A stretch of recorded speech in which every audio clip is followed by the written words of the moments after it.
নমস্কার বন্ধুরা, আজ আমরা এক অদ্ভুত অভিযানে বেরিয়েছি মার্শালের জলে স্নান করতে। কিন্তু ব্যাপারটা এতটাও সহজ ছিল না। প্রথমেই গেলাম শরণের বাড়ি।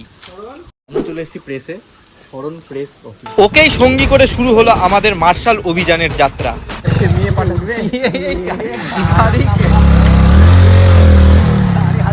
অনেক ঘোরাঘুরির পরও কোথাও দেখা মিলল না সেই মার্শালের। অবশেষে নিরাশ হয়ে একটা পুকুরকেই রাখলাম লাস্ট অপশন। যখন পৌঁছালাম ভটরা বটতলায়, হ্যাঁ মার্শাল ছিল কিন্তু বন্ধ।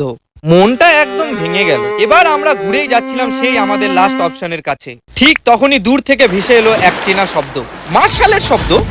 আমরা ছুটলাম সেই দিকেই।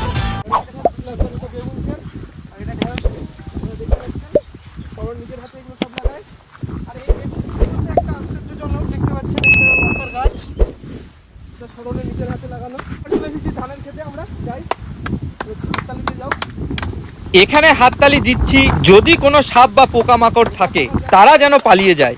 অবশেষে পৌঁছালাম সেই মার্শালের কাছে। কিন্তু এখন বড় প্রশ্ন, যার মার্শাল সে কি আমাদের পারমিশন দেবে? পারমিশন পেলাম কিনা আর তারপর কি ঘটলো সব জানতে হলে দেখতে হবে ভিডিওর দ্বিতীয় অংশ।